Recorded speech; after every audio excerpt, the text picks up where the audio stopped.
Son zamanlarda YouTube'da ve sosyal medyada sürekli şu tarz postları, videoları görmeye başladık. Almanya'da yapamadım, dönüyorum. Türkiye'ye geri dönüyorum. Almanya'ya gelmiştim ama Almanya benim için çok zor. Yapamıyorum. Bunlar gerçek mi? Almanya bir tarafıyla düzen vesaire falan barındırırken aslında gerçekten insanların buraya gelip hani Almanya'ya gelip geri dönmesini gerektirecek kadar kötü bir yer mi acaba? Biz 7 yıldır Almanya'da yaşıyoruz ve bu süreçlerin hepsinden geçtik diyebiliriz. Almanya'da tabii de beyaz yakalı olarak çalışıyoruz. Bu geri dönen insanlarda olduğu gibi. Almanya'ya bu insanlar gelirlerken en çok şey yapıyorlar. İşte biz para kazanacağız, çok paralar kazanacağız, euro kazanacağız, arabalara, büyük arabalara, lüks arabalara bineceğiz. Ama hayat bundan ibaret değil Almanya'da. Gelin beraber bugün bu konuyu tartışalım ve bir de madalyonun diğer yüzüne bakalım. Birinci ve en önemli sebep bence yanlış beklentiler. İnsanlar buraya gelip böyle sihirli bir değnek değdiği zaman Almanya uçağına bindiğinde, buraya geldiğinde sihirli bir değnekle hayallerini birden gerçekleştireceğini düşünüyorlar. Bu en büyük hatalardan bir tanesi.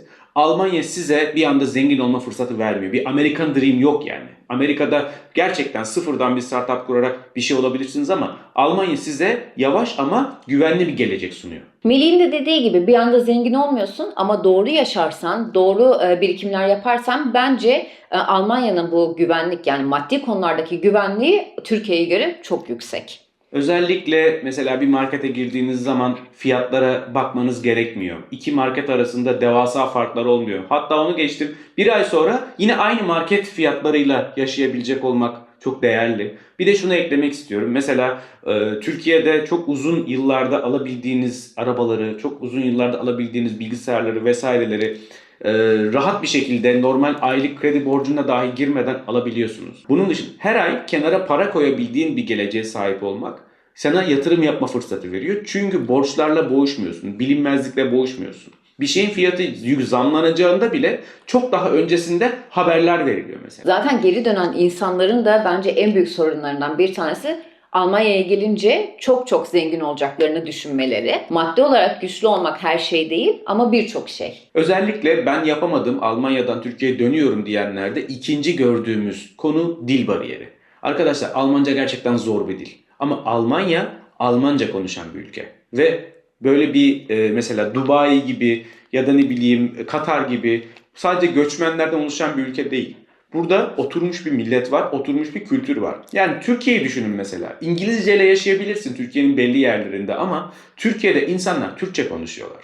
Siz Türkçeyi bilmediğiniz zaman toplantıdan çıktığınız anda yapayalnız kalırsınız. Maalesef böyle. Aynı şekilde Almanya'da da bunu görüyoruz. Yani Almanca bilmediğin zaman sosyal hayattan, iş hayatından, hobilerinden vesaireden çok fazla eksik kalıyorsun. Dil bariyerini hallettikten sonra yani Almancayı birazcık öğrendikten sonra bambaşka bir dünya açılıyor. Sadece iş anlamında değil sosyal anlamda da.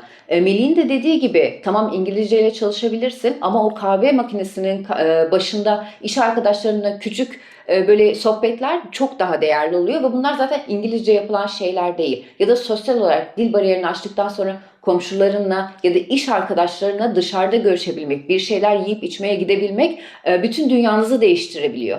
Bizim de Almancamız mükemmel değil ama biz çabaladıkça daha çok onlar da destek veriyor. Yani ben şöyle bir şey yaşamadım. Benim Almancam kötü dediğimde bir dalga geçen bir Almanla da karşılaşmadım. Hatta şöyle esprili bir dille de yaklaşıyorlar. Bizim Türkçemiz daha kötü. Sen hiç olmazsa bir dil daha biliyorsun. Yani ve o yüzden biz bunu komşuluk ilişkilerimizde de yaşadık, iş ortamında da yaşadık gerçekten bu kadar anlayışlı ortamı. Özellikle şöyle söyleyebiliriz. Almanca bir dağa tırmanmak gibi. Gerçekten zorlu bir yol.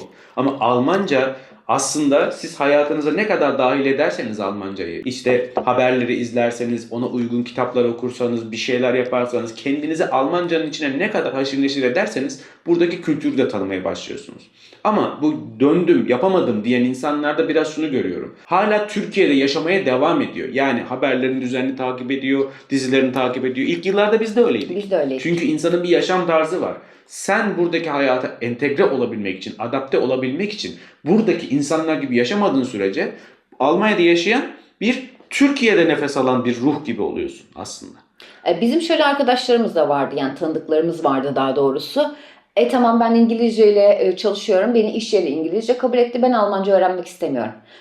Ve bunu söyleyenlerin çoğu geri döndü. Ya da Evet. ülke değiştirdiler. Çünkü şöyle bir şey. Burada sadece iş, hayat çalışmaktan ibaret değil. Bir doktora gidiyorsunuz, Almanca konuşmanız gerekiyor. O evinize usta çağırıyorsunuz, Almanca konuşmanız gerekiyor. Bürokratik işler var, devlet memurları, Almanca konuşmanız gerekiyor. Küçük bir örnek olsun, evinizde internet kesiliyor ve internet sağlayıcınızı aramanız gerekiyor. Müşteri temsilcisini ve bu durumda yine Almanca konuşmanız gerekiyor. Hayat sadece Google Translate'de çevirerek, cevap vererek, mail yazarak olmuyor. Sizin hayata entegre olabilmeniz için, dostluklar kurabilmeniz için Almanca öğrenmeniz şart. Bunu sağlayamadığınızda ne oluyor? Yalnız kalıyorsunuz. Yalnız kalıp artık ben yapamadım, edemedim deyip oranın yani Türkiye'nin güzel taraflarını görmeye başlıyorsunuz ondan sonra. Almanya'da yapamadım, Türkiye'ye dönüyorum diyenlerin bir diğer ortak noktası da Almanya'da çalışmaya geldiğiniz zaman genellikle yaşadığınız statü kaybı. Şimdi Türkiye'de bir title'ınız var, bir etiketiniz, bir yaptığınız bir şey var, bir network'ünüz var, bunların hepsi var. Ve Almanya'ya geldiğinizde muhtemelen daha düşük bir pozisyondan başlıyorsunuz. Mesela senior bir mühendisken daha normal bir mühendis oluyorsunuz. Sizin daha önce Türkiye'de elde ettiğiniz network, oluşturduğunuz titir vesaire burada geçmiyor. Bir daha sıfırdan başlamanız gerekiyor.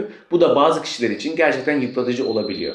Özellikle müdürlük pozisyonu Türkiye'de biraz derebeyliği gibi. Müdür olduğunuz zaman size özel odalar, önünüze çaycılar, işte ne bileyim yetkiler, çalışanına karşı istediğin gibi mobbing yapma hakkı vesaire getirdiği bir sistem var Türkiye'de. Ben de 5 yıl Türkiye'de kurumsal bir hayatta çalıştım. Ancak burada öyle değil. Burada siz çalışanınıza iş tanımı diye bir şey var. İş tanımının dışında işleri verirken bile 40 takla atıyorsunuz ki o insan kabul etsin o işi yapmayı. Diğer türlü mesela müdürlerin özel odası, özel titri, özel bir şey. Yani müdürle çalışan arasında büyük bir sınıf farkı yok. Ya benim daha önceden çalıştığım şirkette Türkiye'de müdürlerin yemekhanesi dahi farklıydı. Çalışanların yemekhanesiyle müdürlerin yemekhanesi. Sonuç olarak Almanya'ya geldiğiniz zaman iş hayatının yarattığı o değişikliğe adapte olmak da zor oluyor.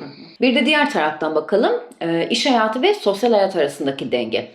Şimdi burada saat 5'te ya da 4'te bilgisayarınızı kapattığınız anda o saatten sonra ulaşılmazsınız. Bir de şöyle bir şey var, mesela çoğu şirket Almanya'da cuma günleri sadece öğlene kadar çalışıyor. Yani saat 12'de ben cuma günü hoşça kal dediğimde saat 1'de 2'de cuma günü normalde 5'e kadar hafta içi olmasına rağmen patronum beni arayıp işte şu işin yapılması lazım gibi bir şey söyleyemez. Telefonu kapattığın anda bitti. Bu aynı zamanda tatil zamanları için de geçerli. Yani ben 3 hafta mesela biz Aralık ayında 4 haftalık neredeyse uzun bir tatile çıktık ama 4 hafta boyunca işle ilgili sıfır bir bilgi aldık. Sıfır rahatsız ediliyorsun. Yani sosyal hayatın yani özel hayatın işten burada o kadar ayrı ki bu insana çok güzel bir kafa dinginliği ve huzur veriyor. Evet, kesinlikle. Ben ilk tatile çıktığım zaman böyle 2 hafta bir tatile çıkacaktım. Mesela iş yerinde müdürümle konuştuğumda işte bana dedim ulaşabilirsiniz vesaire falan filan.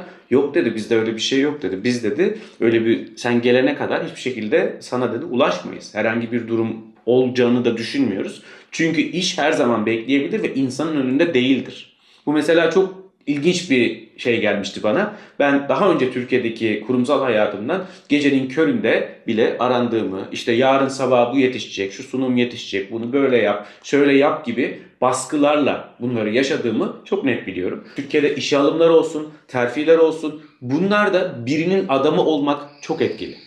Ama Almanya gerçekten o kadar adil ki bu anlamda. Evet, yavaş ilerliyor sistem ama gerçekten düzgün ilerliyor. Çünkü bir anda kendinizi kapının önünde bulmuyorsunuz. Bu garanti. Bir anda kendinizi dağın zirvesinde de bulmuyorsunuz. Aslında yine ilk başta söylediğimiz sistematik olarak verdiği bir güven inşa etmesi çok değerli. Almanya'daki sistem aslında şöyle ilerliyor. Aile yaşamına çok önem veriyorlar iş hayatında. Yani o Türkiye'deki işte çocuğum hastalandı, işte eşim hastalandı, işte eşimi bir yerden almam lazım ki bizim arabamız bozulmuştu. Öyle bir sebeplerimiz vardı. Yani ben bugün işe gelemiyorum. Okey, tamam. Çünkü neden? Çünkü senin ailen söz konusu orada. Yani önce aile geliyor ve size bunu da çok güzel de hissettiriyorlar. Daha sonra iş hayatın geliyor. Evet, kesinlikle. Bunu vermeleri inanılmaz değerli bir şey. Çünkü diğer türlü sistemin kölesi gibi hissedeceğine bir dişlinin parçası gibi hissediyorsun aslında. Bu çok değerli bir şey. İş hayatını bitirmişken fark ettiğimiz bir diğer konuya gelirsek bu da özel hayat dengesi. Özel hayat dengesi dediğimiz Türkiye'de biz ne yaparız? Çok spontan gelişir hayat. Bir anda akşam 9'da seni birisi arayıp çağırabilir. Sürekli bir sosyallik, aktivite bir şey. Şimdi burada öyle bir sistem yok. Özellikle Kuzey Avrupa ülkelerinde insanlar çok planlı yaşıyorlar. Çok tanımlı bir olay. Yani haftaya biz bunu yapalım. Bir sonraki haftaya bunu yapalım. İnsanların genelde bu hafta ne yapacağı başından sonuna kadar planlı olmuş oluyor. Türkiye'de aşırı spontan yaşayan birisi için bu biraz zorlayıcı olabiliyor ilk başta. Ama sonrasında insan çok rahatlıyor bu sisteme alıştıktan sonra. Niye? Kafa yorgunluğu olmuyor. Ben neyi ne zaman yapacağımı düşünmüyorum ya da bir şeyi bir yere sıkıştırmaya çalışmıyorum sürekli. Aslında trafikte ilerlemek gibi.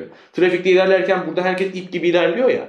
İşte Türkiye'de herkes birbirinin önüne kaynak yapıyor mesela. O insanı bir strese sokuyor. Ama aslında otomatik pilotta süzülmek gibi geliyor bana Almanya biraz daha. Peki dönenler bu konuda neden sıkıntı yaşıyorlar? Şöyle ki dil öğrenme bariyerini aşmadan şimdi Almanlarla ya da ne bileyim başka ülkelerdeki insanlarla biraz daha sohbet etmek ya da sosyal hayata adapte olmak biraz daha zor. Öyle olunca ne oluyor? Buraya gelmiş küçücük bir Türk toplumunda sıkışıp kalıyorsun. Bu da ne demek? Senin aslında Türkiye'de bazen hiç görüşmeyeceğin tarzdaki insanlarla bile konuşmak zorunda hisseden Sosyalleşme ihtiyacı. sosyalleşme ihtiyacıyla bunu yapıyor. Öyle olunca da ne oluyor? Sıkışıp kalıyor. Bunu bazen biz de söylemiyor muyduk? Yani bizim Türkiye'de mesela 80 milyon tane Türk'ün içinde kendine uygun, kafa yapına uygun bir insan bulmak varken o insanlar burada 2 milyon, 4 milyon, 3 milyon Türk'ün arasında kendi kafasına göre insan bulmaya çalışıyorlar. Ve bu olmayınca da zaten kendilerine sosyal yalnızlığa ve bu da zaten depresyona neden oluyor. Evet tabii ki. Bir de sosyalleşmenin sağlandığı koşullar başka. Mesela Almanlar birbirleriyle daha çok sosyal kulüpler aracılığıyla tanışıyorlar. İnsanlar bir hobi kulübünde, bir dernekte, bir şeyde en azından bir tane kendince ortak böyle hobi alanı, bir şey yakaladığı insanlarla yakınlaşmaya, derinleşmeye başlıyorlar. Biz ise ayaküstü herhangi bir yerde sadece komşu olduğu için, sadece başka bir şey, yakında denk geldiği için, akraba olduğu için falan insanlarla çok daha yakın oluyoruz. Burada biraz daha kafa dengi uydurması ve insanların birbirine karşı nerede sosyalleştiği çok önemli. Bir de millet olarak gerçekten Kuzey Avrupa ırkları kendi aralarında da birbirlerine çok samimi değiller. Bir yazı okumuştum. Akdeniz sıcaklığına alışan bir ruh Kuzey Avrupa ülkelerinde üşür. Evet gerçekten doğru. öyle. Mesela İspanya'ya gittiğimizde ya da İtalya'ya gittiğimizde hatta Yunanistan'a gittiğimizde hemen mesela orada kaldığımız oteldeki ne bileyim çalışanlarla samimi olmaya başlıyoruz. Hemen oradaki garsonla samimi olmaya başlıyoruz. Ne bileyim bizimle beraber yan odada ya da karşı odada kalan insanla bile hemen bir diyalog gelişebiliyor. Ama Almanlarda bu biraz zor. Bunlar birbiri arasında çok daha kurallı bir toplum. Öyle olunca bu samimiyet bariyerini aşmak biraz zor oluyor. Ama aştığınızda gerçekten dostlukları, arkadaşlıkları çok değerli. Ben öyle görüyorum. Her zorluğu da senin yardıma gelirler. Ben hiçbir zaman bir yaşamadım şimdiye kadar. Birçok Alman arkadaşımız var. Ailece görüştüğümüz Alman arkadaşlarımız var. Ve hiçbirinde biz o soğukluğu, şunu bunu, o baştaki bariyeri, Almanca bariyerini ya da yakınlık bariyerini aştıktan sonra, size ısındıktan sonra insanlar hiçbir sıkıntı yaşamadık. Geri dönenlerin yine ortak noktalarından bir tanesi bu aileden uzak kalma dediğimiz konu. Evet günümüzde teknoloji çok ilerledi. Artık bir telefonla, videoyla, sesle her şekilde ulaşabiliyoruz. Uçaklar çok fazla var. Neredeyse Almanya'nın her şehrinden Türkiye'nin her şehrine artık direkt uçuşlar bile var. O kadar mesafeler olsa da çok sık bir şekilde görüşebiliyorsunuz. Bu da sizin bu zorlukları aşmanıza destek olacak bir şey. Şimdi ailelerden uzakta olmanın da avantajları da var. Mesela kendi küçük ailene, çekirdek ailene daha fazla vakit ayırabiliyorsun. Ya da ne bileyim çocuğun varsa çocuğunla daha iyi, daha kaliteli vakit geçirebiliyorsun. Çünkü Türkiye'deki şu alışılmış şey var ya, biz karı koca olarak bir şeyler yapacağız ama çocuk ayağımıza ayak bağı olsun istemiyoruz. Anneanne, babaanne, dede, teyze neyse onlara verelim. Ama burada hiç kimsenin olmaması her şeyi, hayatındaki her şeyi beraber yapmana sebep olur. Bu ilk başlarda belki zor olabilir ama daha sonra bence aile bağlarının kurulması konusunda benim için daha önemli olduğunu düşünüyorum bunun. Yani bir takım olarak hissettiriyor seni. Kesinlikle. Çünkü şöyle yani başka kişilerden sürekli destek alamadığın bir hayatta artık herkes her şeyi yapar hale geliyor. Bu da bence aslında insanı güçlendiren bir şey. Yani Almanya aslında iyi bir ülkede değil, kötü bir ülkede değil. Konunun sebebi tamamen beklentileriniz. Eğer beklentilerinizle elde ettiğiniz uyuşuyorsa mutlu oluyorsunuz. Beklentilerinizle elde ettiğiniz uyuşmuyorsa bu ülke bana göre değilmiş diyorsunuz. Biz 7 yıl içerisinde bu teraziyi çok fazla kez kurduk. Bir taraftan dil öğrenme süreci, bir taraftan entegrasyon, diğer taraftan arkadaşlarımızı ve ailelerimizi özlediğimiz anlar. Ama terazinin diğer kefesinde de şu vardı. Güvenli bir maddi gelecek, güvenli huzurlu bir ülke, güvenli huzurlu bir iş, kafamıza göre belirli bir süre tatile çıkma imkanlarımızın olması. Yani bu terazi sürekli oynadı ama işin sonunda 7 yılın sonunda şunu fark ettik ki tamam biz burada kalıyoruz. Çünkü niye? Terazimiz artık olumlu yönlere basmaya başladı. Ama bu da çok zaman aldı. Çok büyük emek ve çaba istedi. Yani ortada bir sihirli değnek yok. Siz bazı şeyleri elde ediyorsunuz, bazı şeylerden feragat ediyorsunuz ama günün sonunda sizi hangi taraf daha mutlu ediyorsa orada kalıyorsunuz aslında. Peki siz Almanya'ya gelen tarafta mısınız? Türkiye'ye dönmek isteyen tarafta mısınız? Hangi tarafta olduğunuzu gerçekten çok merak ediyoruz. Yorumlarda buluşalım.